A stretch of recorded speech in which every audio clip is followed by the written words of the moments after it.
అవినీతి వ్యతిరేక పోరాటంలో కీలక పాత్ర పోషించారు. ఎంత చక్కగా పోషించారంటే ఆయన పేరు కూడా వివి లక్ష్మీనారాయణ కంటే కూడా జేడి లక్ష్మీనారాయణ అనేది చాలా పాపులర్ అయిపోయింది. సో ఇందులో నాది కూడా ఒక చిన్న అనుభవం. ఇంతకు ముందర ఢిల్లీలో మరో సంస్థకి నేను కార్యకర్తగా చేస్తుండగా ఆయనని హైదరాబాద్ నుంచి ఒక స్పీకర్ లాగా పిలిచారు.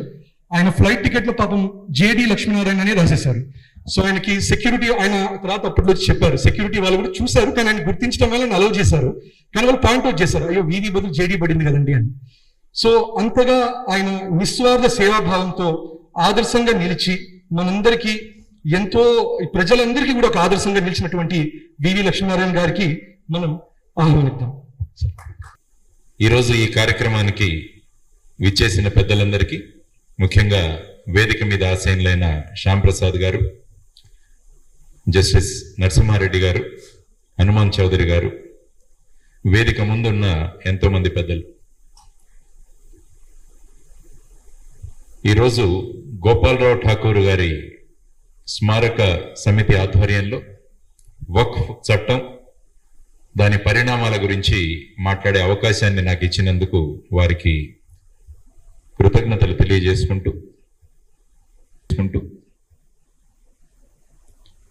రాబిన్ శర్మ ఒక పుస్తకం రాశాడు, leader he doesn't need title. కాబట్టి గోపాలరావు ఠాకూర్ కూడా ఆ కోవకు చెందినవారు. ఇంతకు ముందు చెప్పారు, అంటే ఒక నిజమైన లీడర్కి ఒక పదవి అన్నది అవసరం లేదు. అందుకనే గోపాలరావు ఠాకూర్ గారు ఈజ్ ఎ పవర్ఫుల్ లీడర్. మనం సమాజంలో చాలా మంది అథారిటేటివ్ లీడర్స్ని చూస్తుంటాం. అంటే కుర్చీ వల్ల అధికారం వచ్చే వాళ్ళు చాలా మంది ఉంటారు. ఏ కుర్చీ లేకున్నా కూడా వారి స్వయం శక్తి మీద వారు ఒక విశిష్టమైన స్థానానికి చేరుకున్న దాంట్లో ముఖ్యంగా మనం గోపాలరావు ఠాకూర్ గారి గురించి మాట్లాడుకోవాలి. కాబట్టి అటువంటి మహామనిషి యొక్క స్మారక సమితి వారు చేస్తున్న కార్యక్రమాలను అభినందిస్తూ, వక్ఫ్ చట్టం గురించి అనేక మంది చాలా మంది చదివాం, అనేక విషయాలు పేపర్లోనూ టీవీ మాధ్యమాల్లో కూడా వచ్చాయి.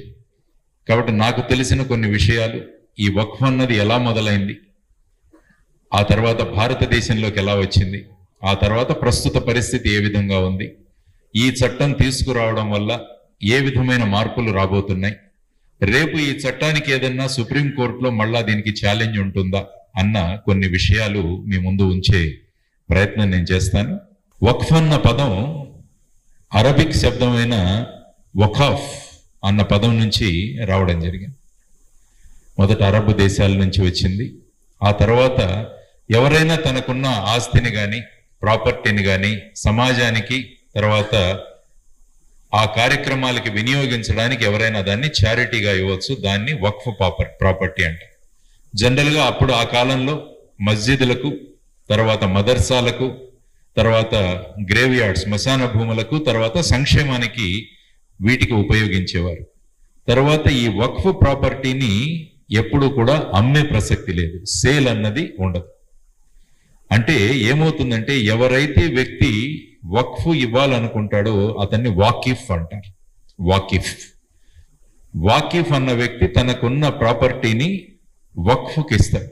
అంటే వాళ్ళ భాషలో ఏమవుతుందంటే ఎప్పుడైతే ఇది జరిగిందో అది అల్లా పేరు మీద వెళుతుంది, కాబట్టి దాన్ని మళ్ళా రివర్స్ చేయలేము అన్నది వారు ప్రధానంగా చెప్పింది. ఈ వక్ఫ్ ప్రాపర్టీని చూసుకోవడానికి ముతవల్లి అని ఒక అతన్ని అపాయింట్ చేస్తారు. ముతవల్లి, కాబట్టి ముతవల్లి చాలా మంది కనిపిస్తుంటారు మనకు వక్ఫ్ ప్రాపర్టీ. సో ఈ విధంగా మొదలైంది వక్ఫ్. ఆ తర్వాత మీరు చూసుకుంటే ఖురాన్లో ఒకటి రాయబడి జరిగింది, and in there wealth there is a due share for the beggar and the deprived. ఎవరైతే సమాజంలో పేద ప్రజలు ఉన్నారో వారికి మనం ఏదైనా చేయాలి అన్న కాన్సెప్ట్తో మొదలైన ఈ వక్ఫ్ చరిత్ర ఒకసారి ప్రపంచంలో మీరు చూస్తే మొట్టమొదటి వక్ఫ్ అన్నది మదీనాలో ఏర్పాటు చేయడం జరిగింది. ఎప్పుడైతే ప్రాఫెట్ ముహమ్మద్ మక్కా నుంచి మదీనాకు వెళ్ళడం జరిగిందో అప్పుడు ఒక మసీదును అక్కడ కట్టడం జరిగింది. అది ప్రపంచంలో ఉన్న మొదటి వక్ఫ్ ప్రాపర్టీ. ఆ తర్వాత మిగతా అనేక దేశాల్లో ఇప్పుడు మీకు వక్ఫ్ ప్రాపర్టీలు కనపడతాయి. ఆ తర్వాత అక్కడ మదీనాలో మొదలైన వక్ఫ్ మొత్తం ప్రపంచానికి వ్యాపించడం మొదలైంది. ఆ తర్వాత మీరు చూసుకుంటే అనేక దేశాలలో ఈ వక్ఫ్ అన్నది మొదలైంది. ఆ తర్వాత కొన్ని దేశాలలో ఫిలిప్పీన్స్, సింగపూర్ తీసుకుంటే అవి ముస్లిం ప్రధానమైన దేశాలు. అక్కడ నాన్ ముస్లిమ్స్ కూడా ఈ విధమైన వక్ఫ్ ప్రాపర్టీ నుంచి వారి వెల్ఫేర్ కోసం ప్రయత్నం చేయవచ్చు అన్నది కొన్ని విషయాలు. మన భారతదేశంలో వక్ఫ్ ఎప్పుడు వచ్చింది అన్న దాని గురించి మనం మాట్లాడుకోవాలి. యాక్చువల్గా నిన్న చిన్నజీయర్ స్వామి గారి దగ్గర అక్కడ సమతా కుంభు జరుగుతోంది. అక్కడ ఆ సందర్భంగా వాళ్ళు యువతరానికి కొన్ని కార్యక్రమాలు పెడితే నిన్న అక్కడికి వెళ్ళాను. రామానుజం ఏ సోషల్ రిఫార్మర్, రామానుజాచార్యుల వారు ఒక సంఘ సంస్కర్త అన్న విషయం మీద మాట్లాడారు. రామానుజుల వారి జీవిత చరిత్ర మనం చూస్తే ఆయన ఎప్పుడూ కూడా మందిరాలలో అందరికీ ప్రవేశం కల్పించాలన్న దాని మీద ప్రధానమైన ఆయన విప్లవమే చేశారు. అక్కడ దళితులను మందిరాల్లోకి తీసుకువెళ్ళడం, ఆ తర్వాత సమాజంలో ఉన్న దళితులందరినీ, వెనుకబడే వాళ్ళని కూడా ఒక పోగు చేసి ముందుకు తీసుకువెళ్ళే ఒక ప్రక్రియ చేశారు. ఎందుకంటే మందిరం అన్నది చాలా ప్రధానమైన అంశం భారతదేశంలో ఆ కాలంలో. ఎందుకంటే ప్రజల జీవనాలన్నీ కూడా మందిరం ఆధారం మీదే జరుగుతుంది. చాలా మంది రాజులు ఉన్నారు, కానీ వాళ్ళు కూడా మందిరాలను ప్రోత్సహించి మందిరం సెంట్రిక్ గా, టెంపుల్ సెంట్రిక్ గా కార్యక్రమాలు జరిగేవి. అందువల్ల భూములన్నీ కూడా మందిరాల దగ్గరే ఉండేవి. అందువల్ల అక్కడ ఉన్న భూములను ప్రజలకిచ్చి వారిని ప్రోత్సహించే దిశగా వెళుతున్నారు. కాబట్టి ఈ విధమైన వాతావరణంలో ప్రజల జీవితంలో మందిరం అన్నది ఒక ప్రధానమైన స్థానం ఆ కాలంలో ఉండేది. అందువల్ల అటువంటి మందిరాలకు ఆ తర్వాత ఏమైంది అన్నది చూసుకుంటే అప్పుడు మన వక్ఫ్ అన్నది ఇండియాలో మొదలైంది. ఎప్పుడైతే ముస్లిం దండయాత్రలు ఇక్కడ జరిగాయో, వాళ్ళ రాజులు ఇక్కడికి రావడం మొదలు పెట్టారో, అప్పుడు వక్ఫ్ అన్నది భారతదేశంలో కూడా మొదలైంది. మీరు చూస్తే చరిత్రలో 12వ శతాబ్దంలో మొట్టమొదటి వక్ఫ్ అన్నది ఘోరీ 2 గ్రామాలను జామా మస్జిద్ ముల్తాన్ అనే ప్రాంతంలో ఆయన ఇవ్వడం జరిగింది. ఇది భారతదేశంలో ఏర్పడిన మొట్టమొదటి వక్ఫ్ ప్రాపర్టీ, మహమ్మద్ ఘోరీ. ఆ తర్వాత అల్లావుద్దీన్ ఖిల్జీ, ఆ తర్వాత ఫిరోజ్ షా తుగ్లక్, వీరు ఈ వక్ఫ్ని చాలా పెంచారు భారతదేశంలో మీరు చూసుకుంటే. ఆ తర్వాత హాస్పిటల్స్, ఎడ్యుకేషన్, వాటర్ రిజర్వాయర్స్ ఇటువంటి వాటికి కూడా కొద్దిగా ఉపయోగించారు. ఆ తర్వాత అక్బర్ 1556 నుంచి 1605 వరకు వక్ఫ్ని ప్రమోట్ చేశారు. ఆ తర్వాత ఫైనల్ గా ఔరంగజేబ్ 1658 నుంచి 1707 వరకు మదర్సాసు, మస్జిద్లు పెరగడానికి ఔరంగజేబు కాలంలో ముఖ్యంగా చాలా ప్రయత్నాలు జరిగాయి. ఆ విధంగా వక్ఫ్ ప్రాపర్టీ, ఘోరీ నుంచి మొదలైన వక్ఫ్ ప్రాపర్టీ భారతదేశంలో ఔరంగజేబు వచ్చేసరికి విస్తృతమైపోయింది. చాలా ప్రాంతాలలో మదర్సాలని, మస్జిద్లని ఇవన్నీ కూడా చాలా పెద్ద సంఖ్యలో రావడం జరిగింది. ఇది భారతదేశంలో జరిగిన వక్ఫ్ స్థాపన, వక్ఫ్ యొక్క విస్తరణ. ఆ తర్వాత బ్రిటిష్ వారు వచ్చారు మన దగ్గరికి. 1757 నుంచి 1947 మీరు ఒకసారి చూసుకుంటే బ్రిటిష్ వాళ్ళ కాలంలో ఈ వక్ఫ్ ఏమైంది అన్నది కూడా ఒకసారి మనం చూడాలి. మీరు చూసుకుంటే 1894వ సంవత్సరంలో 4 జడ్జిలున్న ప్రీవీ కౌన్సిల్ ఏం చెప్పిందంటే, waqf is the perpetuality of the worst and the most pernicious kind, declared waqf as invalid. 4 జడ్జీలతో కూడిన ప్రీవీ కౌన్సిల్ 1894వ సంవత్సరంలో ఆ విధంగా చెబితే అది ఇంగ్లాండ్లో ఫాలో అయ్యారు, కానీ భారతదేశంలో దాన్ని అమలు చేయలేదు. కాబట్టి అప్పుడు గనక అమలు చేసింటే ఈ వక్ఫ్ ప్రాపర్టీలన్నీ కూడా అప్పటికే సమాప్తమైపోయాయి. కానీ బ్రిటిష్ వారు మనకు తెలుసు ఏ విధంగా వాళ్ళు విభజించి పాలించడంలో వారు గొప్ప అనుభవజ్ఞులు. బ్రిటన్లో ఒప్పుకున్నారు, కానీ భారతదేశంలో ఒప్పుకోలేదు దాన్ని.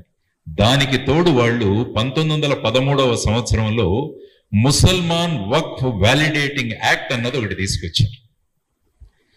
ప్రీవీ కౌన్సిల్ చెప్పినా కూడా వాటిని హస్తగతం చేసుకోకుండా ఒక చట్టాన్ని కూడా వచ్చి వాటిని వక్ఫ్ని లీగలైజ్ చేశారు. ఆ తరువాత 1923వ సంవత్సరంలో ది ముసల్మాన్ వక్ఫ్ యాక్ట్ అని తీసుకొచ్చి ముతవల్లి అన్న వాళ్ళు ఈ వక్ఫ్ ప్రాపర్టీని మెయింటైన్ చేయాలని చెప్పి ఇంకో చట్టం తీసుకొచ్చారు. ఇప్పుడు మన వక్ఫ్ అమెండ్మెంట్ బిల్లుతో పాటు ఈ ముసల్మాన్ వక్ఫ్ యాక్ట్ 1923ని కూడా దాన్ని సమాప్తం చేయడానికి కూడా మన బిల్లు పార్లమెంట్ లో ప్రవేశపెట్టడం జరిగింది. ప్రవేశపెట్టారు 2 బిల్లులు.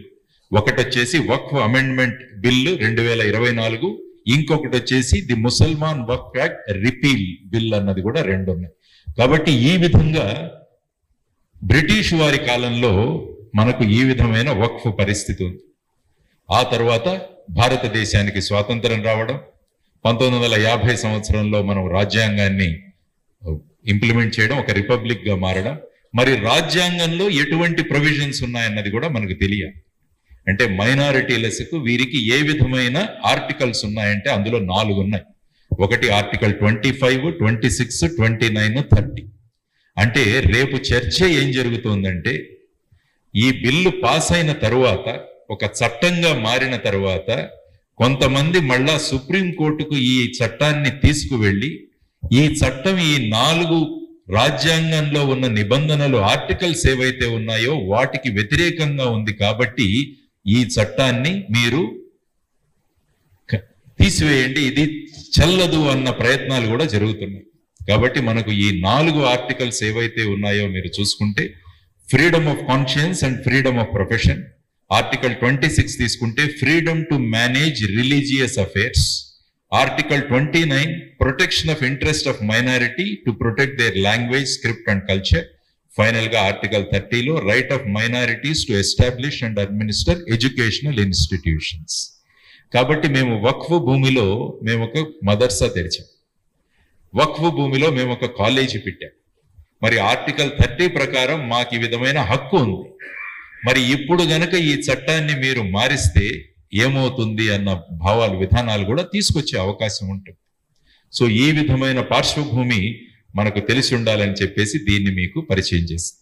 ఇంతకుముందే నరసింహారెడ్డి గారు చెప్పినట్టు భారతదేశంలో 1954వ సంవత్సరంలో ఈ వక్ఫ్ చట్టాన్ని తీసుకురావడం జరిగింది. అంటే ఈ వక్ఫ్ చట్టంలో అక్కడ ఏం చేశారంటే సెంట్రల్ వక్ఫ్ బోర్డు, స్టేట్ వక్ఫ్ బోర్డు అని వాళ్ళు 2 వక్ఫ్ బోర్డులు పెట్టారు. ఆ కాలంలో చూస్తే వక్ఫ్ బోర్డులో నాన్ ముస్లిమ్స్ కూడా ఉండవచ్చని ఆ టైంలో నిర్ణయం తీసుకున్నారు. 1954వ చట్టం మీరు ఒకసారి చూస్తే అప్పుడు నాన్ ముస్లిమ్స్ కూడా వక్ఫ్ బోర్డులో మెంబర్స్ గా ఉండవచ్చు అన్నది. ఆ తర్వాత అది 95లో అది మారింది. సో ఈ విధంగా వచ్చిన చట్టం, ఆ తర్వాత ముతవల్లీలు, రిజిస్ట్రేషన్ ఆఫ్ వక్ఫ్ ప్రాపర్టీస్, ఆ తర్వాత డిస్ప్యూట్ ఏదైనా వస్తే వక్ఫ్ బోర్డ్స్ ద్వారా, ఆ తర్వాత సివిల్ కోర్ట్స్ ద్వారా వాటిని మీరు పరిష్కరించుకోవచ్చు అని చెప్పింది. కానీ ఏమైపోయిందంటే ఈ చట్టాన్ని సరిగా అమలు చేయలేదు. దానితో ఏమైందంటే ఇష్టం వచ్చినట్టు ఏ ప్రాపర్టీనైనా కూడా వారు అన్వయించుకోవడం జరిగింది. సో ఈ విధంగా 1954వ చట్టం, ఆ తర్వాత 1984లో కొద్దిగా దానికి అమెండ్మెంట్స్ తీసుకొచ్చారు. అమెండ్మెంట్స్ కూడా ఏం తెచ్చారంటే వక్ఫ్ బోర్డులని బలోపేతం చేశారు.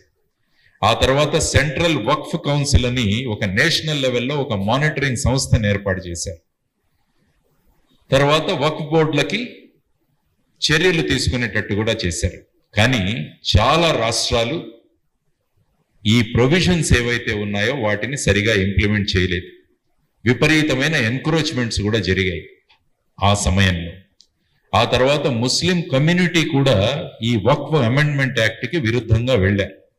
ఎందుకంటే వక్ఫ్ కమిషనర్కి ఇచ్చిన పవర్లు, దానివల్ల ఏమైందంటే ముస్లిం సమాజం నుంచి వచ్చిన ప్రొటెస్ట్ వల్ల ఈ చట్టాలు సరిగా అమలు అవ్వలేదు. సో ఈ విధంగా 1954వ చట్టం, ఆ తర్వాత 84లో వచ్చిన అమెండ్మెంట్స్, ఆ తర్వాత ప్రధానమైనది మనం చూడాల్సింది ఈ 1995లో వచ్చిన చట్టం.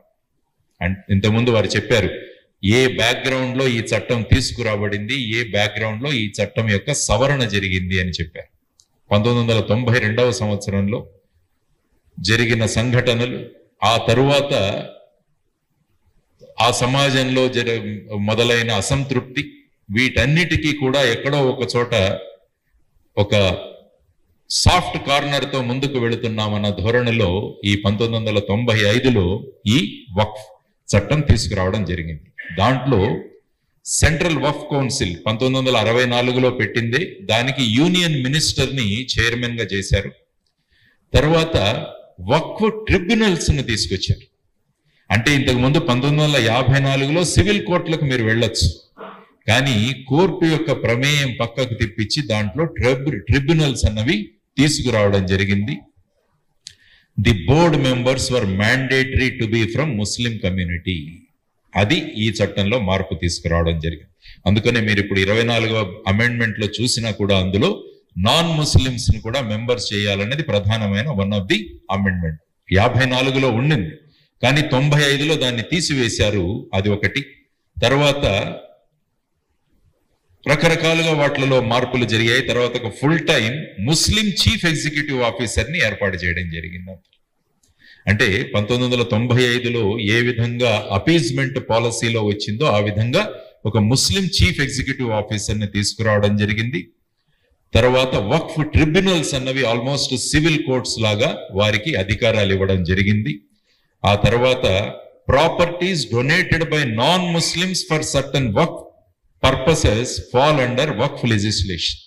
అంటే ఎవరైనా నాన్ ముస్లిం ఎవరైనా ఇచ్చినా కూడా దానిని కూడా వక్ఫ్ పరిధిలోకి తీసుకురావడం జరిగింది. ఆ తర్వాత ప్రధానమైనవి మాట్లాడతాను నేను.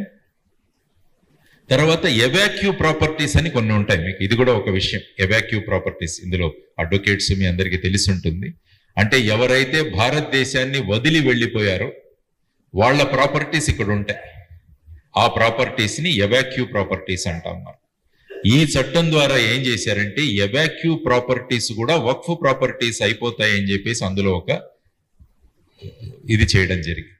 అంటే ముందు నిర్ణయించాలి ఈ ఎవాక్యూ ప్రాపర్టీస్ వక్ఫ్ ఎప్పుడవుతుందంటే ఆ మనిషి ఇవ్వాలి. నా దగ్గర 1 ఎకరం నేల ఉంటే నేను వక్ఫ్కి ఇస్తానని నేను చెబితే అప్పుడు వక్ఫ్ ప్రాపర్టీ అవుతుంది. ఆ ఎవాక్యూ ఏ ఉద్దేశంతో ఉందో, ఆయన ప్రాపర్టీ ఎలా ఉందో అదేమీ పట్టించుకోకుండా ప్రతి దాన్ని కూడా అది వక్ఫ్ ప్రాపర్టీలోనే కలిపి వేయాలన్న ఒక నిర్ణయం వల్ల ఏమైందంటే ఎంతో మంది సార్ చెప్పినట్టు ప్రాపర్టీస్ అలా పెరగడం మొదలయ్యాయి అన్నమాట. ఇదొకటి. తర్వాత ఇందులో కొన్ని మార్పులు తీసుకొచ్చారు 2013వ సంవత్సరంలో. అంటే వారు అన్నట్టు ఇక ఆల్మోస్ట్ 2013వ సంవత్సరం ఆల్మోస్ట్ ఫ్యాగెండ్. ఆ టైంలో వీలైనన్ని మార్పులు త్వరగా చేసి వెళ్తామన్న ఉద్దేశంతో చేయడం జరిగింది. అందులో ఇచ్చిన మార్పులు మీకు చూపించాను. అందులో ముఖ్యంగా ఏంటంటే waqf legislation would have an overriding effect over other laws. అంటే వక్ఫ్ చట్టం కింద నిర్ణయించింది అదే ఫైనల్ ఇంక్. It has a overriding on the other laws also. It ensured the primacy of the waqf act in matter concerning waqf properties. అంటే వక్ఫ్ చట్టం కింద వక్ఫ్ board తీసుకున్న నిర్ణయం అది ఫైనల్. తరువాత ఇంకొకటి ఏంటంటే డీలిమిటేషన్ యాక్ట్ అని ఉంటది మన దగ్గర. అంటే కొన్ని రోజుల తర్వాత మనం వెళ్ళలేము ఆ విషయం మీద, కానీ డీలిమిటేషన్ యాక్ట్ అన్నది వక్ఫ్ కి అప్లై అవ్వదని కూడా ఇందులో పెట్టడం జరిగింది. అంటే మీరు ఎప్పుడైనా వెళ్ళచ్చు. సో ఆ విధమైన మార్పులు కూడా తీసుకురావడం జరిగింది. సో ఈ విధంగా మీరు వెళుతూ ఉంటే ఇక ప్రపంచ దిశగా మనం వెళ్ళాలంటే అందులో కూడా వక్ఫ్ ఎక్కడ చూసినా కూడా ఏ దేశాల్లో కూడా మీరు ఒక్కసారి వక్ఫ్ని కంపేర్ చేసుకుంటే అన్ని ప్రాంతాల్లో సెంట్రలైజ్డ్ వక్ఫ్ ఉంది.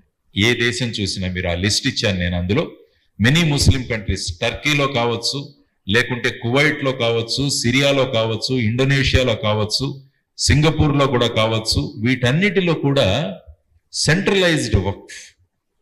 కానీ భారతదేశంలో ఏమైందంటే central and state Waqf boards పెట్టి ఆ విధంగా విభజించడం జరిగింది. సో ప్రపంచంలో ఎక్కడా లేని విధంగా ఇక్కడ భారతదేశంలో ఆ విధంగా వక్ఫ్ని క్రియేట్ చేయడం జరిగింది అనమాట. ఈ డీసెంట్రలైజ్డ్ సిస్టమ్ వల్ల అనేక పరిణామాలు మనకు జరిగాయి. ఆ తర్వాత సుప్రీంకోర్టు ఏమన్నది వక్ఫ్ గురించి అన్నది కూడా కొద్దిగా మనకు తెలుసుకోవాలి. అంటే ఇంతకుముందు రకరకాల ప్రకరణలు సుప్రీంకోర్టు దగ్గరికి వెళ్ళడం జరిగింది. అందులో ముఖ్యంగా 4 వాట్ల గురించి నేను మాట్లాడతాను. ఫస్ట్ ది 1979లో board of Muslim waqfs Rajasthan versus Radhakrishna, వీటి మధ్య జరిగిన కేసులో సుప్రీంకోర్టు ఏమైందంటే waqf by user doctrine requiring proper documentation for waqf claims. Waqf by user ఇప్పుడు ఏమవుతుందంటే వక్ఫ్ బై యూజర్ అంటే వక్ఫ్ ప్రాపర్టీలు మన ఫ్యామిలీకి కానీ దీనికి కూడా మనం వినియోగించవచ్చు. కానీ అందులో ఏమైందంటే ప్రాపర్ డాక్యుమెంటేషన్ ఉండాలి అని చెప్తాడు. ఎవరో ఒకరు వచ్చి డాక్యుమెంట్ ఇచ్చేసి ఇది నా ప్రాపర్టీ అని నేను వక్ఫ్కి ఇస్తున్నానని చెల్లదు. ముందు ఆ డాక్యుమెంట్ వెరిఫై చేస్తే తప్ప మీకు ఆ వక్ఫ్ దగ్గరికి ఈ ప్రాపర్టీ వెళ్ళదు. అంతకుముందు ఎవరో వచ్చి డాక్యుమెంట్లు ఇవ్వగానే దాని వెంటనే వక్ఫ్ ప్రాపర్టీగా వక్ఫ్ బోర్డు ప్రకటించేసేవారు. అదొకటి. తర్వాత వచ్చేసి రమేష్ గోవిందరామ్ వర్సెస్ సుగ్రా హుమాయూన్ మిర్జా వక్ఫ్ అని 2010లో ఒక జడ్జిమెంట్ అందులో ఏమన్నారంటే supreme court only Waqf tribunal can decide Waqf dispute not civil courts. ఎందుకంటే కోర్టులు కూడా ఏం చేస్తాయంటే ఫైనల్ గా చట్టం ఉంటే దాన్ని ఇంటర్ప్రిట్ చేస్తాయి. కోర్టులు కొత్త చట్టాలు చేయలేవు. కోర్టు ఆ చట్టం, ఎందుకంటే 1995లో మీరు చెప్పారు సివిల్ కోర్టు ప్లేస్ లో మేము ట్రిబ్యునల్ ని తెచ్చాము, కాబట్టి ట్రిబ్యునల్ ఏది చెప్తే అదే ఫైనల్, కాబట్టి సివిల్ కోర్టులో అధికారం ఉండదని చెప్పి సుప్రీంకోర్టు చెప్పడం జరిగింది. ఆ తర్వాత అయోధ్య వర్డిక్ట్ 2019లో వర్క్ properties must have legal documentation and cannot be claimed solely based on historical use. మా కుటుంబం ఎప్పటి నుంచో మా మస్జిద్ కింద ఈ భూమి ఎప్పటి నుంచో ఉంది అని చెప్పి దాన్ని వర్క్ ప్రాపర్టీగా మీరు చూడలేదు, ప్రాపర్ డాక్యుమెంటేషన్ ఉండాలి అని చెప్పేసి 2019లో.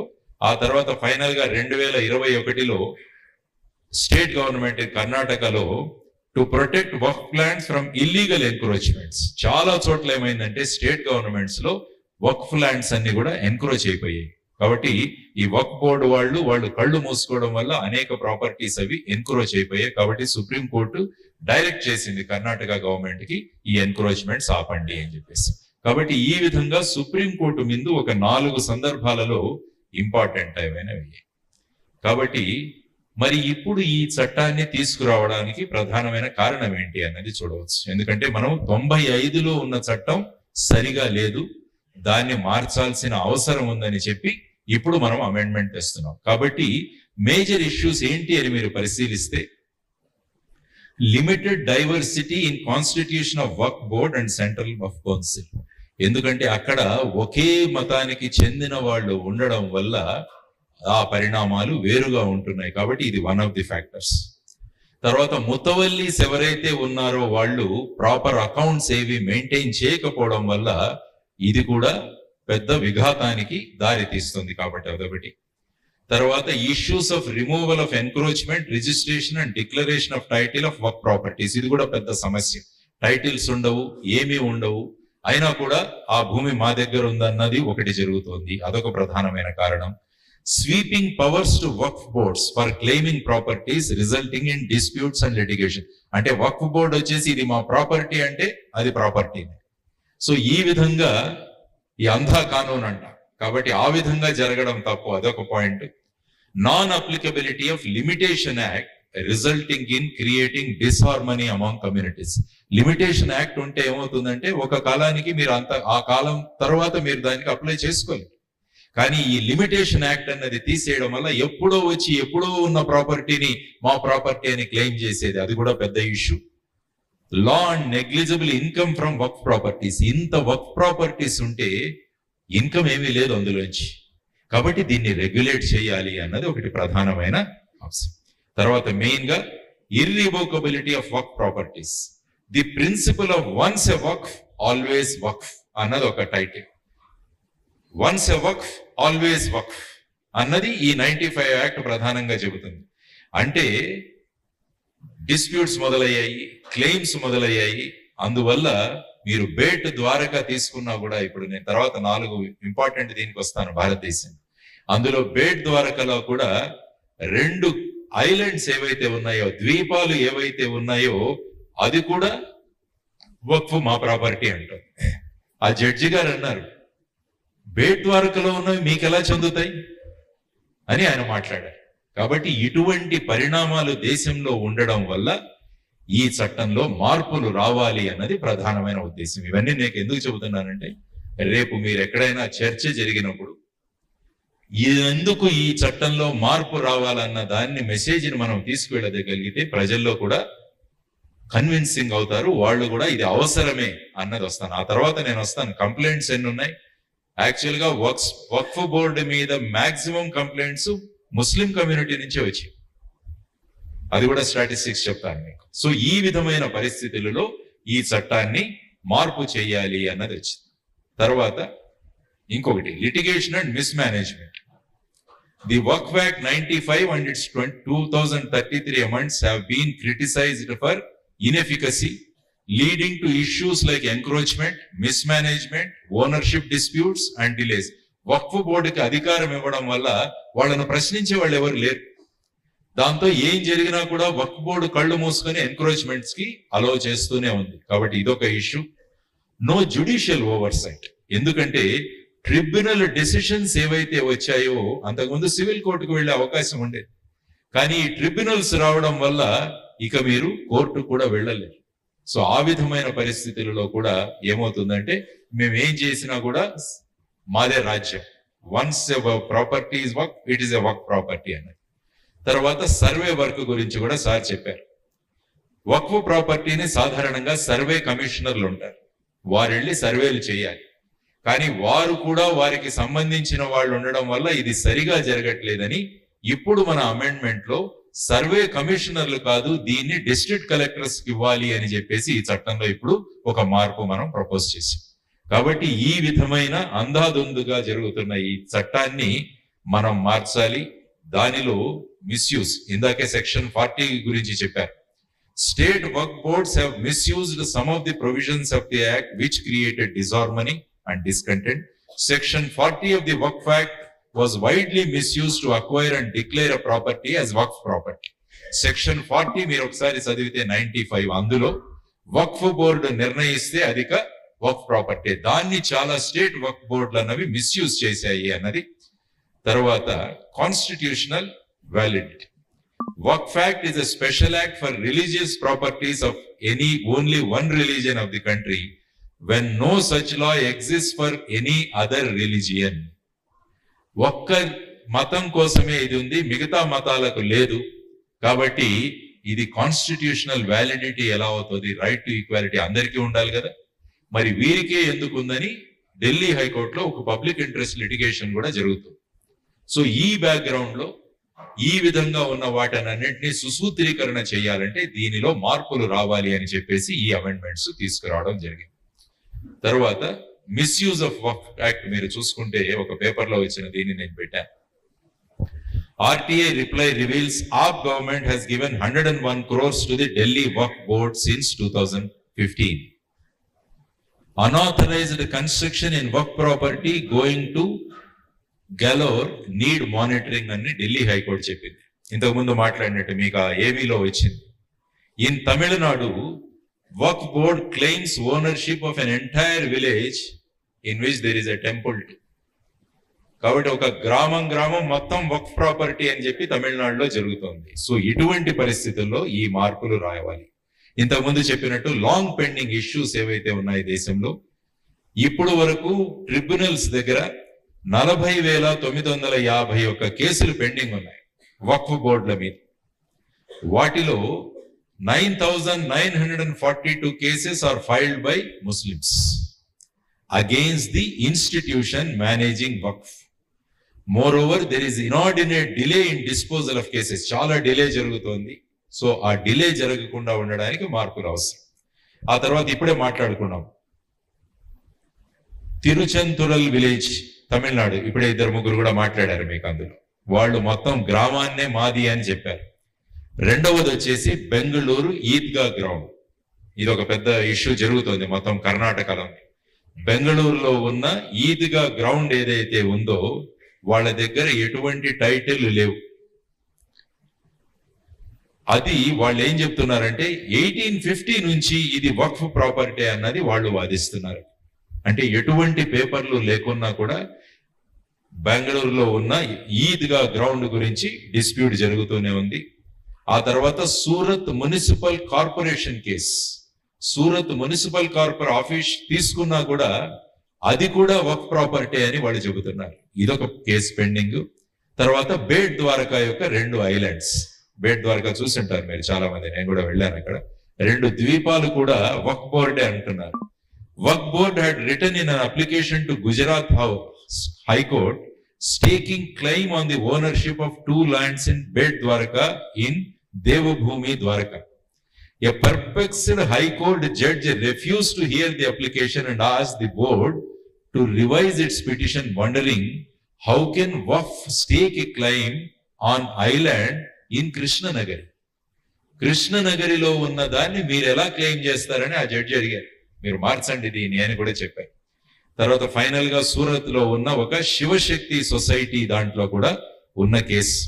ఇందులో కూడా మీరు చూసుకుంటే ఒక వ్యక్తి తనకున్న ప్రాపర్టీని వక్ఫ్కి ఇచ్చాడు. అంటే ఒక అపార్ట్మెంట్స్, ఆ అపార్ట్మెంట్ లో ఏం చేశారంటే వాళ్ళు నమాజ్ చదవడం మొదలు పెట్టారు అక్కడి నుంచి. మరి వాళ్ళు గొడవ పెడుతున్నారు, నేనేదో సమాజానికి ఉపయోగపడాలని ఇస్తే ఈ అపార్ట్మెంట్ లో కూర్చొని దాన్ని ఒక మస్జిద్ గా మీరు మార్చేస్తే మరి ఏమవుతుంది అని చెప్పి ఇదొక కేసు కూడా నడుస్తుంది. కాబట్టి these are the long pending cases in different courts pertaining to waqf. ఇప్పుడు ఎన్ని ప్రాపర్టీస్ ను వక్ఫ్ బోర్డు కంట్రోల్ చేస్తున్నది ఒక ఐడియా. సార్ ఇప్పుడే చెప్పారు నరసింహారెడ్డి గారు. వక్ఫ్ బోర్డు దగ్గర సుమారుగా 8.7 lakh ఇమూవబుల్ ప్రాపర్టీస్ ఉన్నాయి. 8.7 lakh immovable properties spanning 9.4 lakh acres. మొత్తం భారతదేశంలో 9,40,000 ఎకరాలు, వాటి మొత్తం విలువ సుమారుగా 1,20,000 కోట్లు ఉంటుంది. ఇది టోటల్ భారతదేశంలో ఉన్న waqf property. India has the largest waqf holding in the entire world. ఇది కూడా మనం తెలుసుకోవాలి. భారతదేశంలో ఉన్నంత వక్ఫ్ ప్రాపర్టీ ప్రపంచంలో ఎక్కడా లేదు. Waqf board is the largest land owner in India after defence and the Indian Railways. మన రక్షణ శాఖ తర్వాత వచ్చేసి రైల్వే శాఖ తర్వాత మాక్సిమం ప్రాపర్టీస్ ఎవరి దగ్గర ఉన్నాయంటే వక్ఫ్ బోర్డుల దగ్గర ఉన్నాయి. తర్వాత సుమారుగా 16,713 మూవబుల్ ప్రాపర్టీస్ వక్ఫ్ బోర్డు దగ్గర ఉన్నాయి. ఇది వక్ఫ్ దగ్గర ఉన్న properties, movable and immovable properties. సరే, వక్ఫ్ ఎస్టేట్ రిజిస్టర్డ్ వక్ఫ్ బోర్డు వైజ్ ఎక్కడెక్కడ ఉన్నాయన్నది కూడా ఈ చార్ట్ లో మీరు చూడవచ్చు. ఉత్తరప్రదేశ్ లో చూసుకుంటే సుమారుగా 1,24,735 వక్ఫ్ ఎస్టేట్స్ ఉన్నాయి. మాక్సిమం ఉత్తరప్రదేశ్ చూసుకుంటే మీరు, అందులో మిగతా రాష్ట్రాలు కూడా చూడవచ్చు. అందులో తెలంగాణలో ఉన్నాయి, తర్వాత కర్ణాటకలో ఉన్నాయి, గుజరాత్లో కూడా ఉన్నాయి. ఆ తర్వాత మీరు చూసుకుంటే ఇందులో ఇమూవబుల్ ప్రాపర్టీస్ రిజిస్టర్డ్ వక్ఫ్ బోర్డ్ వైడ్ ఇక్కడ కూడా చూస్తే సుమారుగా మీకు యూపీలో 2 లక్షల 3 లక్షల పైన ఉన్నాయి. సో ఈ విధంగా వక్ఫ్ ప్రాపర్టీస్ అన్నవి డిస్ట్రిబ్యూట్ అయి ఉన్నాయన్నది మనం గమనించాల్సిన అంశం. మూవబుల్ ప్రాపర్టీ రిజిస్టర్డ్ వక్ఫ్ బోర్డ్ వైజ్ మూవబుల్ ప్రాపర్టీ, అవన్నీ నేను ఇంతకుముందు చూపించింది ఇమూవబుల్. మూవబుల్ చూస్తే తమిళనాడులో ఎక్కువగా ఉన్నాయి, 8,605 మూవబుల్ ప్రాపర్టీస్ అక్కడ. ఆ తర్వాత మీరు చూసుకుంటే గుజరాత్ లో ఉన్నాయి, తర్వాత కర్ణాటకలో ఉన్నాయి. మధ్యలో 2006వ సంవత్సరంలో సచార్ కమిటీ అని ఒకటి ఏర్పాటు చేయడం జరిగింది. వారు కూడా ఈ వక్ఫ్ గురించి ఏం మాట్లాడారు అన్నది కూడా ఒక్కసారి చూస్తే వాళ్ళు ఏమన్నారంటే, if these properties are put up to efficient and marketable use, they can generate at least a minimum revenue of 10%, which is about 12,000 crores per annum. వక్ఫ్ని సక్రమంగా గనక వినియోగిస్తే సుమారుగా 12,000 అంటే 1,20,000 కోట్లు అన్నాం విలువ, దానిలో కనీసం 10% ప్రతి సంవత్సరం చెప్పొచ్చు. కానీ ఇప్పుడు చూస్తే సుమారుగా ఐ థింక్ టోటల్ ఇన్కమ్ వచ్చేసి 150 కోట్లు ఎంత. అంటే చాలా ప్రాపర్టీస్ ఎన్క్రోచ్ అయిపోయాయి, వాళ్ళకి ఇష్టం వచ్చినట్టు వాడుతున్నారు. తర్వాత recommended various measures to improve the management of the waqf, దాని గురించి వాళ్ళు రకరకాలుగా చెప్పారు ఏమేం చేయాలి అని. వాళ్ళు సచార్ కమిటీ, ఇది కూడా మనకు తెలియాలి, inclusion of non Muslim technical expertise in managing of waqf అన్నది సచార్ కమిటీనే చెప్పి. రేపు మీకు ఎవరైనా మాట్లాడడానికి వచ్చినప్పుడు you can give a reference of Sachar committee. Sachar కమిటీలోనే చెప్పారు నాన్ ముస్లిమ్స్ ని మీరు టెక్నికల్ బోర్డులో వాళ్ళని మెంబర్స్ గా వేయండి అని చెప్పేసి. అది కూడా ఒక పాయింట్ తెలుసుకోవాల్సిన విషయం. సో తర్వాత ఒక జేపీసీ 2008లో కూడా ఏర్పడింది. ఇప్పుడు మనం జేపీసీ అనుకుంటున్నాం, అదేవిధంగా 2008లో కూడా ఒక జేపీసీ ఉండింది. వారు కూడా కొన్ని చెప్పారు, వక్ఫ్ బోర్డుని రీవ్యాంప్ చేయాలి, సీనియర్ లెవెల్ ఆఫీసర్ని సిఇఓగా పెట్టాలి, అనాథరైజ్డ్ అలినేషన్ జరిగినప్పుడు చర్చ జరగాలి, స్ట్రింజెంట్ పనిష్మెంట్ ముతవల్లీస్, ఎవరైతే ముతవల్లి సరిగా పని చేయట్లేదో వాళ్ళ మీద యాక్షన్ చేయాలి, ఇవన్నీ కూడా అందులో చెప్పడం జరిగింది. సో ఆ తర్వాత ఇప్పుడు మన అమెండ్మెంట్ బిల్లో ముఖ్యంగా ఉన్న విషయాలు కొన్ని మాట్లాడుకుందాం. మొదటిది వచ్చేసి రీనేమింగ్ ది వక్ఫ్ యాక్ట్. వక్ఫ్ చట్టాన్ని పేరు మార్చడం జరుగుతుంది. ఇప్పుడు ఏం పెట్టారంటే దాన్ని unified Waqf management empowerment efficiency and development act 1995 అని మారుస్తుంది. అంటే ఈ చట్టాన్ని మొత్తంగా కొట్టేయట్లేదు, ఈ చట్టంలో తగిన మార్పులు తీసుకువచ్చి ఈ వక్ఫ్ ప్రాపర్టీలు సరిగా మేనేజ్ అయ్యేటట్టు, దాని నుంచి ప్రభుత్వానికి రిటర్న్స్ వచ్చేటట్టు, దాన్ని సక్రమమైన ఉపయోగించడానికి ఈ చట్టం ఇది చాలా మందిలో ఒక డౌట్ ఉంది, ఈ చట్టాన్ని మొత్తాన్ని రిపీల్ చేసేస్తున్నారని. అది కాదు, ఈ చట్టాన్ని మార్చి దాన్ని ప్రజలకు ఉపయోగపడేగా చేస్తున్నారు. తర్వాత ఫార్మేషన్ ఆఫ్ వక్ఫ్ లో కూడా వాళ్ళు కొన్ని మార్పులు తీసుకొస్తున్నారు. తర్వాత government property as a Waqf. The bill states that any government property identified as waqf will cease to be so. The collector of the area will determine the ownership in case of uncertainty. ఇప్పుడు ఏంటంటే government property ఏదైనా కూడా వక్ఫ్ అని ప్రకటించేస్తున్నారు. కానీ ఈ చట్టంలో ఏ మార్పు తీసుకొస్తున్నారంటే collector ఆ అన్ని పేపర్లు చూసి ఆ తర్వాత నిర్ధారిస్తే తప్ప అది వక్ఫ్ అవ్వదు, లేకుంటే that becomes a government property. ఇదొక మార్పు అందులో పెట్టడం జరిగింది. Power to determine the property as a Waqf. The act empowers the Waqf board to enquire and determine if a property is Waqf. The bill removes this provision. ఈ provision తీసేస్తుంది. అంటే వక్ఫ్ board నిర్ణయించదు అది వక్ఫ్ property అని. Collector of a district will decide whether it is a Waqf property or not. దీనికి ప్రధానంగా విరోధం జరుగుతుంది ప్రతి చోట చూసినా కూడా. తర్వాత సర్వే ఆఫ్ వక్ఫ్. ఇంతకు ముందు సర్వే కమిషనర్లు చేసేవారు, ఇప్పుడు దాన్ని ఏం చేస్తారంటే that should done by the revenue department under the collector. So ఇదొక ప్రధానమైన మార్పు. తర్వాత వక్ఫ్ కౌన్సిల్ లో కూడా the bill instead of provides that 2 members must be non Muslims, ఇద్దరు నాన్ ముస్లిమ్స్ ను అక్కడ పెట్టాలి అన్నది కూడా తీసుకురావడం జరుగుతుంది. తర్వాత మహిళలు కూడా అందులో ఉండాలి అని చెప్తుంది. తర్వాత వక్ఫ్ బోర్డ్స్ గురించి కూడా ఎలా ఉంటాయి చెప్పారు. కాంపోజిషన్ ఆఫ్ ది ట్రిబ్యునల్స్ కూడా చెప్పడం జరిగింది. Appeal on orders of tribunal. Under this act decisions of the tribunal are final and appeals against the decision in courts are prohibited. ఇప్పటి వరకు ఉన్నది. కానీ the high court can consider matters on its own accord on an application by the board or an aggrieved party. The bill omits provisions deeming finality to tribunal's decision. Tribunal's orders may be appealed in the High Court within 90 days. ఇంతకు ముందు tribunal order ఇస్తే అది final. కానీ ఇప్పుడు ఈ చట్టంలో 90 రోజుల లోపల ఈ ట్రిబ్యునల్ ఆర్డర్ మీద మనం హైకోర్టుకు వెళ్ళవచ్చు అన్నది కూడా that is one of the things. తర్వాత powers of the central government. The bill empowers the central government to make rules regarding registration, publication of accounts, publication of proceedings of work boards. Under this act, state governments may get the accounts of works audited at any point of time. ఇంతవరకు audit లేదు. కానీ ఈ సవరణ వల్ల వక్ఫ్ board యొక్క ఆస్తులు కూడా లేకుంటే వాళ్ళ అకౌంట్స్ కూడా ఆడిట్ చేయవచ్చు అన్నది. అంటే అందులో జరిగిన అవకతవకలన్నీ కూడా జరగకుండా ఉండడానికి ఇందులో చెప్పిపోయింది. తర్వాత వక్ఫ్ బోర్డ్స్ ఫర్ బొహరా అండ్ ఆగా ఖానీస్, ఇది కూడా ప్రపోజ్ చేశారు. The act allows establishing separate Waqf boards for Sunni and Shia sect if Shia Waqf constitute more than 15% of all Waqf properties or Waqf income in the state. The bill also allows separate Waqf boards for Aga Khanis and Bohra sects also. కాబట్టి ఇప్పుడు ఎలాగైతే ఒకరి చేతిలోనే అంతా ఉండకుండా ఆ properties యొక్క composition బట్టి ఆ విధంగా మార్చే ప్రొవిజన్స్ కూడా ఇందులో పెట్టడం జరిగింది. సో ఇది వచ్చిన తర్వాత ఏ విధమైన ప్రతిక్రియలు వ్యక్తమయ్యాయి అన్నది కూడా మనం చూడవచ్చు. This bill is unconstitutional. Withdraw the Waqf bill.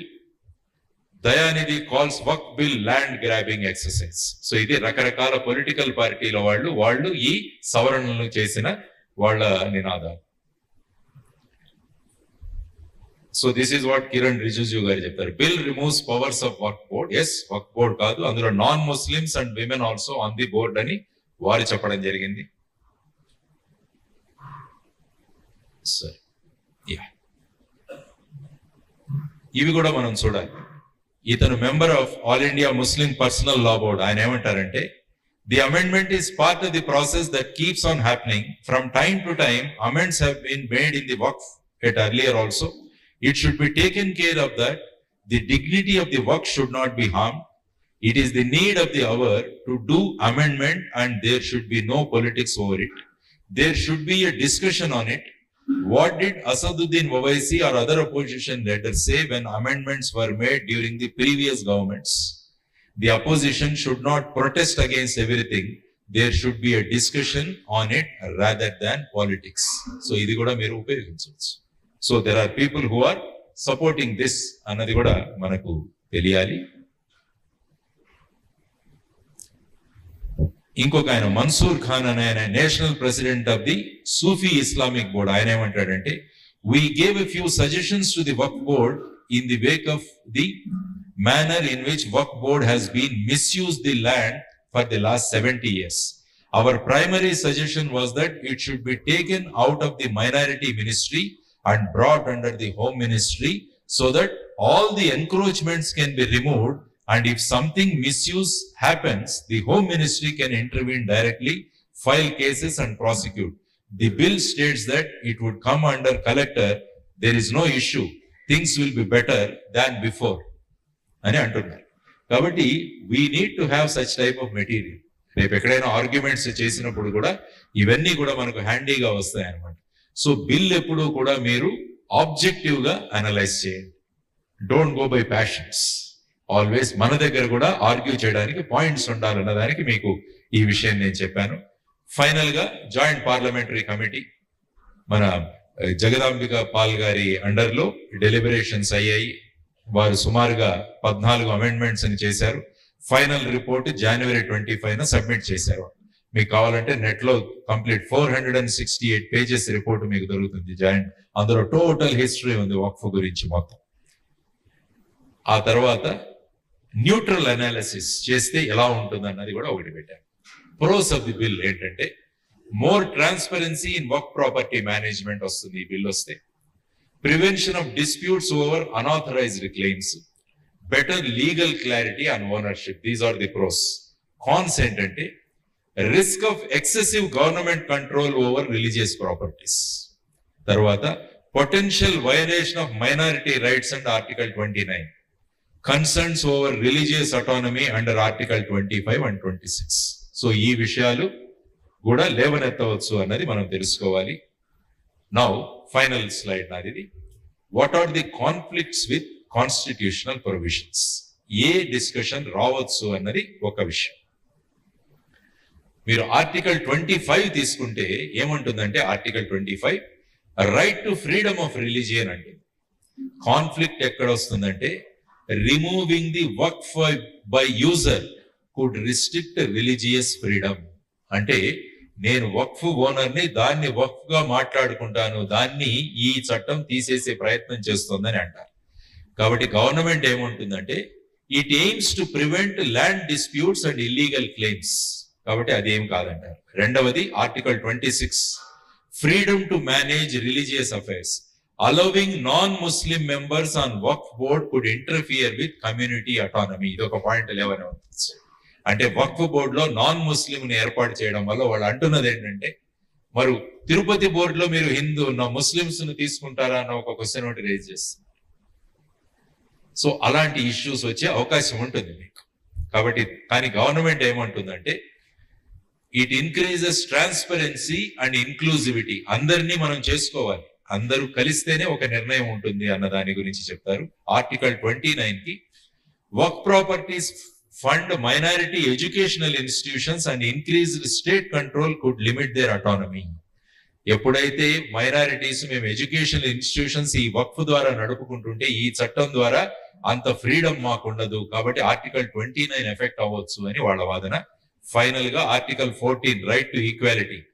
Hindu and Christian religious trust do not face similar government control. Christian Hindu వాటికి ఇంత గవర్నమెంట్ కంట్రోల్ లేదు, మరి మా మీద ఎంత కంట్రోల్ తెస్తున్నారో ఇది అగెయిన్స్ట్ ఆర్టికల్ 30 అని వాదనలు అవ్వచ్చు. గవర్నమెంట్ ఏమంటుందంటే వర్క్ properties involve public interest and require oversight. కాబట్టి ఇవన్నీ కూడా పబ్లిక్ కి చెందినవి కాబట్టి కొంత ఓవర్ సైట్ అవ్వాలి, ఎవరో ఒకరు మానిటర్ చేయాలి. కాబట్టి ఈ విధంగా కాన్స్టిట్యూషనల్ ప్రొవిజన్స్ తో ఎక్కడ కాన్ఫ్లిక్ట్ రావచ్చు అన్నది కూడా మనకు తెలిసి ఉంటే దాన్ని బట్టి రేపు సుప్రీంకోర్టులో కానీ ఎక్కడైనా వచ్చినప్పుడు దాన్ని ఏ విధంగా వాదనలు వినిపించాలన్నది కూడా సంసిద్ధతను మనం వ్యక్తం చేయవచ్చు. కాబట్టి ఫైనల్ గా కన్క్లూషన్ ఏంటంటే the Waqf amendment bill 2024 proposes significant governance reforms. The JPC has recommended modification, but concerns over constitutional validity and religious autonomy remain. Balancing transparency with community rights is the biggest challenge.